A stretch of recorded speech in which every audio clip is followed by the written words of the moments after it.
यंदाच्या बजेटमधून लाडक्या बहिणींसाठी 2100 रुपयांची घोषणा करण्यात आलेली नाही। लाडकी बहीण योजनेसाठी 36,000 कोटींची तरतूद करण्यात आली। यावर विरोधक आणि सत्ताधाऱ्यांमध्ये आरोप प्रत्यारोप झाले आहेत।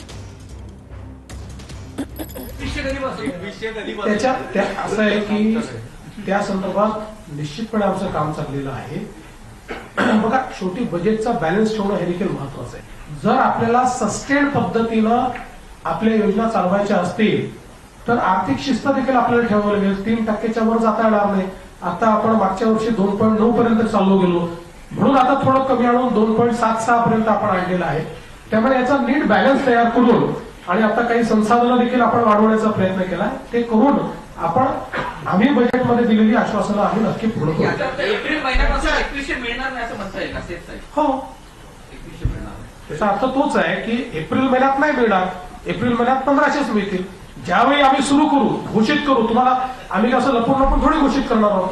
आम्ही घोषित करू की पुढच्या महिन्यापासून 2100 त्या महिन्यापासून देऊ। आजच्या अर्थसंकल्पात आहे तरी काय, तर सर्वसामान्य जनतेसाठी तसं काही नाहीये, पण कॉन्ट्रॅक्टरसाठी भरपूर काही आहे। मुंबईमध्येच 64,783 कोटीची कामं, विकास कामं। हा कसला विकास होणार आहे, कोणाचा विकास होणार आहे? सरकार का जो ध्यान आहे लाडकी बहिणा की ओर नाहीये, लाडका कॉन्ट्रॅक्टर की ओर आहे। त्यांचे लाडकी कॉन्ट्रॅक्टर ही योजना आहे, तिने हा सगळा अर्थसंकल्प घेतलेला आहे। लाडक्या बहिणींच्या साठी मुख्यमंत्री माझी लाडकी बहीण या योजनेसाठी जवळपास 36,000 कोटींची तरतूद ही त्यांनी यंदाच्या वर्षासाठी केलेली आहे।